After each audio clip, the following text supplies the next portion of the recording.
राष्ट्रवादी संत बाबा साहब डॉक्टर भीमराव रामजीराव अम्बेडकर के चरणों में नमन करते हुए आज के इस पावन अवसर पर, जिसमें हम सभी लोग परम पूज्य बाबा साहब की 131वीं बर्थ एनिवर्सरी जन्मोत्सव का कार्यक्रम मनाने के लिए यहाँ पर एकत्रित हुए हैं। बहुत बहुत साधुवाद की पात्र है यह टीम जो गाजियाबाद की हमारी डॉक्टर अम्बेडकर समाज कल्याण समिति है, जिन्होंने इस कार्यक्रम को आयोजित किया। और उससे भी ज़्यादा आभार प्रकट करने की पात्र है हमारी यहाँ के ऑडियंस, हमारी उपासक उपासिकाएं, माताएं, बहनें, जो कि लंबे समय से बड़े धैर्य के साथ बैठकर आज के इस आयोजन में अपनी सहभागिता प्रदर्शित कर रही हैं। मुझसे पूर्व में बहुत सारे वक्ता गण आए और उन्होंने अपनी अपनी बातें कही। जनरली जो भी लास्ट का समय होता है, जो भी मुख्य वक्ता होता है, उसके पास कहने के लिए कुछ खास बचता नहीं है, क्योंकि लगभग सारी बातें, और बाबा साहब तो ऐसी हस्ती हैं, ऐसा मोमेंट है, ऐसा दर्शन है, जिनके बारे में कुछ भी कहना बहुत ही छोटी बात है। लेकिन फिर भी चूंकि मुख्य वक्ता के रूप में मुझे अगर यहाँ पर आमंत्रित किया गया है, तो मेरा दायित्व बनता है कि हम आप लोगों के बीच में अपनी बात को साझा करें। संक्षेप में, बाबा साहब यानी कि भीमराव अम्बेडकर के जन्म के पश्चात अगर हम एक कार्यक्रम की रूपरेखा तैयार करें, एक खाका खींचें, तो हम देखेंगे कि उस खाके में बचपन में एक बच्चा जन्म लेता है। उसके बाद लगातार गंभीर तरह के जो सिस्टम्स थे, जो तत्कालीन व्यवस्था थी, जो मनुवाद था, जिसमें व्यक्ति को बराबरी का दर्जा हासिल नहीं था, वहाँ से सतत संघर्ष करते करते उस मुकाम तक पहुँचे। उन्होंने ये अनुभव किया अनेक प्रताड़नाओं के बाद, और संकल्प भी लिया। घटनाएं बहुत सारी हैं, चाहे वह संकल्प दिवस के रूप में हो, चाहे वो बड़ौदा राज्य में सयाजीराव गायकवाड़ जी के दरबार में सैन्य सचिव के पद पर उनकी सेवाएं देने का समय रहा हो, जिनमें मात्र 11 दिन में सेवाएं देकर उनको जाना पड़ा, चाहे वो सामन कमीशन का दौर रहा हो, चाहे वो राउंड टेबल कॉन्फ्रेंस का दौर रहा हो। हमारे वकील साहब ने अभी राउंड टेबल कॉन्फ्रेंस की बात कही। इससे पूर्व में हमारे वक्ता बैंक में मैनेजर साहब थे, नाम तो मैं मिस कर रहा हूँ, रामेश्वर जाल साहब शायद, उन्होंने अपनी बात कही। बहुत अच्छी बात थी साहब की, मैं पूरी तरह उनसे सहमत हूँ कि बाबा साहब का जो मिशन है, उस मिशन से हम लोग भटक गए हैं। बाबा साहब का जो मिशन और संदेश है, उस संदेश के अकॉर्डिंग अगर हम लोग काम करेंगे, तभी हमारी आने वाली पीढ़ियां अपने मुकाम को हासिल कर पाएंगी। जो भी बैनर लगा हुआ है, पहला स्टेटमेंट है, शिक्षित बनो, संगठित रहो और संघर्ष करो। हम लोगों ने इसी को गलत रूप दे दिया। मैं जहाँ भी जाता हूँ, जो भी बैनर देखता हूँ, मुझे लगता है कि प्रथम के 2 सेंटेंस वो गलत प्रिंट होते हैं, हमेशा गलत लिखे जाते हैं। बाबा साहब ने कभी भी एजुकेट की बात नहीं कही। जो शिक्षित बनो लिखा हुआ है, ये बाबा साहब ने कभी नहीं कहा कि शिक्षित बनो। बाबा साहब ने कहा शिक्षित करो, एजुकेट। शिक्षित बनना पर्याप्त नहीं है, शिक्षित करना पर्याप्त है। अगर हम शिक्षित बन गए, हमने योग्यता हासिल कर ली, तो हमारा ये दायित्व बन जाता है किसके रूप में? पे बैक टू सोसाइटी के रूप में। बाबा साहब ने पे बैक टू सोसाइटी की बात कही है। वो पे बैक टू सोसाइटी केवल और केवल अपनी नेक आमदनी का 20वां हिस्सा देना नहीं है, वह पे बैक टू सोसाइटी है अपने अकॉर्डिंग टू जॉब, जिसका जो भी जॉब है उसके अनुरूप उस समाज को पे बैक करे। अगर हम अतीत में जाएं तो हम देखेंगे चंद लाइन है ना कि गुजारी बाप दादों ने जरा वो जिंदगी सोचो, गुजारी बाप दादों ने जरा वो जिंदगी सोचो, गुलामी की दशा में क्या दशा थी गंदगी सोचो, कुएं के पास में प्यासे गए तो मार खाते थे, जमाने से अलग हम लोग अपने घर बसाते थे, हुए अन्याय जो हम पर उन्हें तुम भूल मत जाओ, सोच तो होश में तुम आओ, सोच तो होश में तुम आओ। हमको चाहिए कि हमारे साथ जो कुछ हुआ हम उसको निरंतर अपनी आने वाली पीढ़ियों को बताएं और उनको ये समझाएं कि शिक्षा ही वो शेरनी का दूध है, जो बाबा साहब ने कहा है। पहला उनका जो कोटेशन है कि शिक्षित करो, एजुकेट, एजिटेट एंड ऑर्गेनाइज।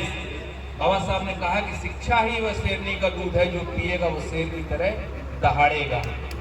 तो हम अपने बच्चों को शिक्षित करें। हमारी जो माताएं बहनें बैठी, खासकर बच्चियों के बारे में, लड़कियों के बारे में बाबा साहब ने कहा है, स्पष्ट कहा है कि पुरुष और नारी समाज के दो पहिए के समान हैं। निरंतर एक दूसरे को गति प्रदान करने के लिए दोनों में सामंजस्य होना बहुत जरूरी है। तो हमारी जो माताएं बहनें हैं वो किसी भी तरीके से पुरुषों से कम नहीं है। उनको चाहिए कि वो समाज में अपने परिवार के साथ, पुरुष समाज के साथ कंधे से कंधा मिलाकर कार्य करें। केवल स्वयं को तीज त्योहार तक ही सीमित न रखें, व्रतों तक ही सीमित न रखें। उनका महती दायित्व बनता है, समाज के प्रति उनकी एक जिम्मेदारी बनती है। अगर उन्होंने डॉक्टर बी आर अम्बेडकर को पढ़ा है, अगर उन्होंने बाबा साहब को पढ़ा है, तो निश्चित रूप से उनकी जिम्मेदारी है कि वो समाज में अपना पेबैक अपने तरीके से दें। नारी उत्थान के लिए बाबा साहब ने कितने सारे काम किए हैं, वो बहुत ज्यादा बताने की जरूरत नहीं है। राइट टू वोट की बात जो कही है वो भी है, और कॉन्स्टिट्यूशन ऑफ इंडिया में बाबा साहब ने जो सारी चीजें लिखी उसमें सबसे ज्यादा बल महिलाओं के लिए दिया हुआ है उन्होंने। हर जगह, चाहे वो फंडामेंटल राइट्स हों, चाहे वो डायरेक्टिव स्टेट पॉलिसी प्रिंसिपल्स हों, चाहे वो फंडामेंटल ड्यूटीज हों, या डिफरेंट नोट्स पर जहां भी कॉन्स्टिट्यूशन में जो चीजें कही गई है उसमें महिलाओं के प्रति उनकी सोच निरंतर प्रगाढ़ थी, ताकि समाज से जो विषमता का बात है, जो भेदभाव की बात है, वो मिट सके। हम सभी को पता है कि आज बाबा साहब के कारण ही हम इस ऐसे पंडाल में बैठे हुए हैं। हमारे अगल बगल जो पानी की बॉटल्स पड़ी हुई हैं, ये भी बॉटल्स का राइट्स बाबा साहब ने हमको दिलाया है। अगर चौदार तालाब का संघर्ष ना हुआ होता, कालाराम मंदिर का संघर्ष ना हुआ होता, तो मान लीजिए मंदिर में प्रवेश करने का अधिकार हमको नहीं था। लेकिन बाबा साहब का उद्देश्य कदापि यह नहीं था कि वह मंदिर में प्रवेश कराना चाहते थे। बाबा साहब का संकल्प ये था कि हमारा समाज भी मंदिर में प्रवेश कर सके। वो ये नहीं कहते थे कि मंदिर में प्रवेश करने के बाद आप मंदिर के पुजारी बन जाएं, मंदिर में बैठ जाएं, आप आध्यात्मिक दृष्टिकोण से किसी देवी देवता में आस्था रखना शुरू कर दें। क्योंकि बाबा साहब की सोच से परे था ये। उन्होंने तो अपनी 22 प्रतिज्ञाओं में प्रथम 5 प्रतिज्ञाओं में ही आडंबरवाद का बहुत ज्यादा ध्वंसन किया है। उन्होंने आडंबरवाद के खिलाफ जो भी बाबा साहब की 22 प्रतिज्ञाएं हैं, उनकी प्रथम प्रतिज्ञाएं का उठा के आप देख लीजिए। सभी लोगों ने, क्योंकि यहाँ पर जितने भी लोग बैठे हुए सारे इंटेलेक्चुअल्स हैं, बाबा साहब का कहीं वोट ये नहीं था, उनका मेंशन ऑफ वोट ये नहीं था कि आप मंदिरों में जाके पूजा अर्चना करना शुरू कर दें। लेकिन उनका मेंशन ये था कि आपको राइट टू इक्वालिटी होनी चाहिए। राइट टू इक्वालिटी के कारण उन्होंने मंदिर में प्रवेश करने का आपको राइट दिया। पानी पीने का अधिकार, तालाब से पानी पीने का अधिकार के पीछे बाबा साहब की मंशा ये नहीं थी कि आप जाके तालाब का पानी पिए। आपको सार्वजनिक प्लेस पर जाने की आजादी होनी चाहिए। बाबा साहब के मूवमेंट इस तरह के मूवमेंट थे। यही चीज उन्होंने संविधान में लिखी। भारतवर्ष का संविधान आपको जानकर आश्चर्य हो गया कि भारतवर्ष से बेहतर संविधान किसी भी देश का नहीं है। भारतवर्ष का अकेला ऐसा कॉन्स्टिट्यूशन है जो कि संघात्मक, फेडरल, एकात्मक, यूनाइटेड, मतलब दोनों चीजों को समावेश करे हुए है। आप अगर यूएसए का संविधान ले लें, डिफरेंट आध्यात्मिक प्रणाली, प्रेसिडेंशियल सिस्टम पर आधारित है।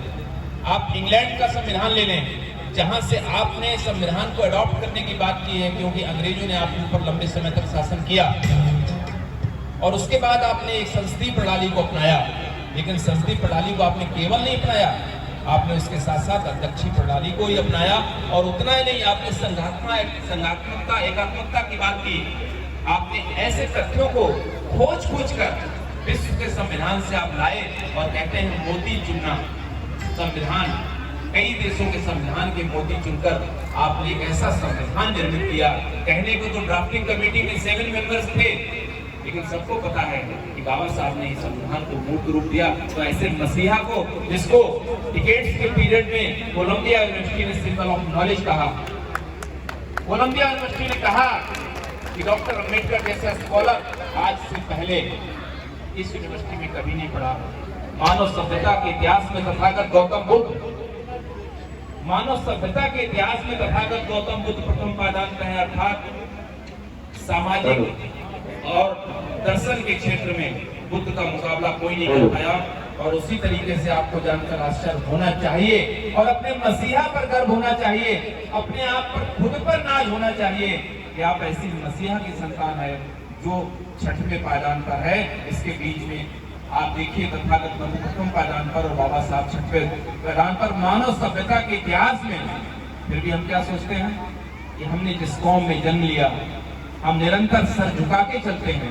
अगर कोई व्यक्ति हमसे हमारी जाति पूछता है तो हमको ऐसा लगता है किसी ने हमारे ऊपर सीधे आघात कर दिया हो, प्रतिघात कर दिया हो, क्योंकि हम स्वयं को अंदर से कमजोर पाते हैं। बाबा साहब हमारी धुरी है, बाबा साहब हमारा सेंट्रिपिटल फोर्स है।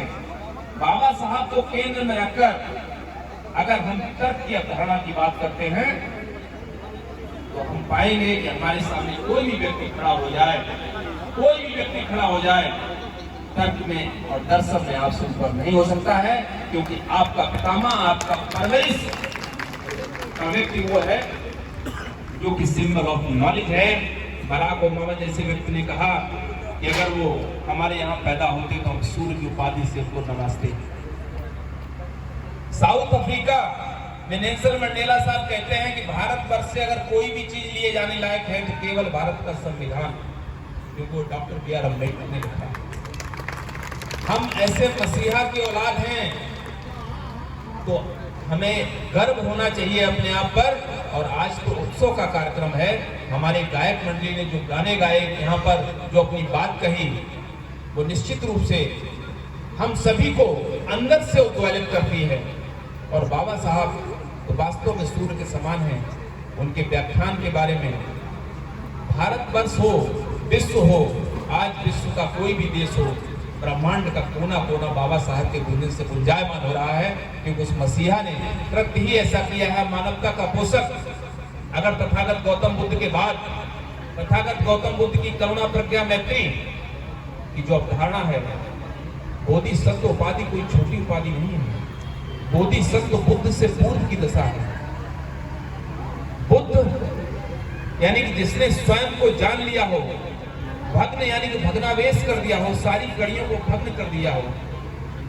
हम लोग अक्सर कहते हैं नमो तस्य भगवतो अरहतो। भगवतो मतलब जिसने कड़ियों को भग्न कर दिया हो, जिसने सब कुछ जान लिया हो।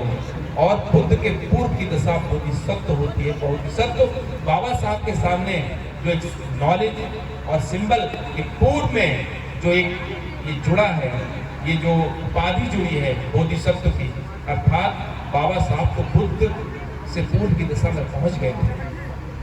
और मुझे लगता अगर वो असामयिक निधन का शिकार न होते तो आने वाले समय में उनको बुद्ध की उपाधि भी मिल जाती। क्योंकि जब बर्मा जैसे समस्त भिक्षुओं ने, बर्मा के समस्त भिक्षुओं ने कह दिया कि डॉक्टर अंबेडकर ही बुद्धिज्म के एकमात्र ऐसे स्कॉलर हैं, एकमात्र ऐसे व्यक्ति हैं जिन्होंने चीवर नहीं धारण किया है, लेकिन वास्तव में उनके अंदर करुणा, प्रज्ञा, मैत्री, मोह, लोभ, क्रोध, ये सब खत्म हो चुका है।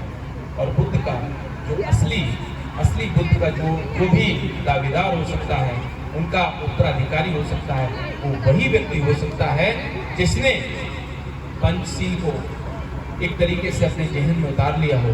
तो बाबा साहब उस दशा में पहुंच चुके थे। लेकिन एक दूसरा पहलू जो बाबा साहब का दूसरा पहलू था, हमारे सभासद महोदय ने अभी बताया था इससे पहले, वो दूसरा पहलू भी बहुत ही विचारक है, विचारणी है। बाबा साहब ने कहा कि जाओ अपने घरों की दीवारों पर लिख दो कि तुम इस देश के हुक्मरान कौम हो, तुम शासक कौम हो। हमें उस दिशा में भी काम करना होगा, उस दिशा में भी जाके सोचना होगा। सारे लोग केवल और केवल बाबा साहब ने यही नहीं कहा है कि आप जो है सिंपल रूप में जाके नौकरी करिए और अपना जीवन यापन करिए। आपको हुक्मरान भी बनना है, आपको शासन सत्ता पर कब्जा भी पाना है, क्योंकि शासन सत्ता ही वो चाबी है, मास्टर की है, क्योंकि देश की तकदीर को बदलती है। नीतियां वहां बनती हैं, नीतियां लागू होती हैं। हम लोग तो जो गवर्नमेंट जॉब के एम्प्लॉई हैं वो नीतियों को फॉलो करते हैं, उनको अनुसरण करते हैं, लेकिन नीति निर्माता तो कोई और होता है। नीति निर्माता तो जाके संसद में और विधानसभा में बैठ के नीतियों को एक आकार देते हैं, रूप देते हैं, जो कि जैसा सभासद का, मैं आपकी बात से भी सहमत हूँ, लेकिन दोनों सेक्टर अलग अलग हैं, इनको हमें मिक्सअप नहीं करना चाहिए। बाबा साहब के जो सेक्टर, तीनों सेक्टर हैं, चाहे वो आर्थिक क्षेत्र हो जिसमें हमारे बिजनेसमैन आते हैं, सामाजिक क्षेत्र हो, राजनीतिक क्षेत्र हो, आध्यात्मिक क्षेत्र हो, बाबा साहब जैसा व्यक्ति जिसने प्रत्येक क्षेत्र में अपने मुकाम पर पहुंचकर और शीर्षतम लेवल को टच किया, हम उसकी संतति हैं, तो हमको उसी लेवल पर जाकर अपने कार्यों को अंजाम देना होगा। क्योंकि आज यहाँ पर समय बहुत ज्यादा हो चुका है, कहने के लिए तो वो बहुत कुछ आया था।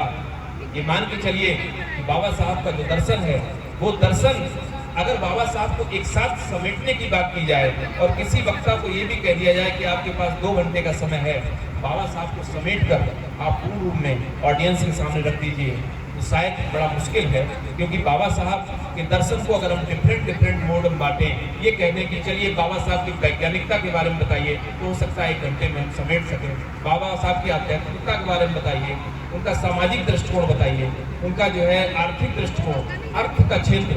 बाबा साहब को अक्सर जब भी हम उनका चिंतन करते हैं, उनकी विवेचना करते हैं, तो क्या मानते हैं कि वो है दमित, शोषित, पतित, निचले तबके के संबंध में ही उन्होंने कार्य किया, जबकि ये नितांत छोटी बात है। तो मैं इसलिए कह रहा हूँ कि चूंकि समय का अभाव है, और जब समय का अभाव होता है तो हम अपनी बात को बहुत अच्छी तरीके से नहीं कह पाते हैं। लेकिन चलिए नेक्स्ट टाइम कभी जब मौका मिलेगा तो अपनी बात कहा जाएगा। पुनः आप लोगों को बहुत बहुत आज के इस जन्मोत्सव को बहुत बहुत बधाई, और आयोजक मंडल को बहुत बहुत बधाई इस कार्यक्रम को आयोजित करने के लिए। सभी को मैत्री को नमो बुद्धाय, जय हिंद, थैंक यू।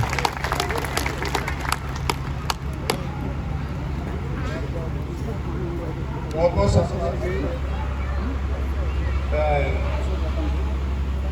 आपने आपने बहुत ओजस्वी भाषण दिया। आपके सम्मान में मैं 4 लाइन पढ़ना चाहूँगा, आप मुखातिब हो जाएं। बाबा तेरी कलम के बल पर हम राज करते हैं, बाबा तेरी कलम के बल पर हम राज करते हैं, तेरी करनी पर बाबा हम नाज करते हैं।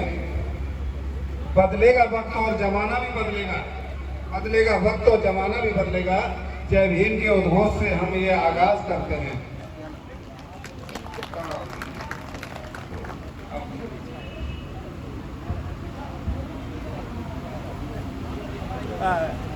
देश राज्य श्रद्धे देश राज्य आ गए।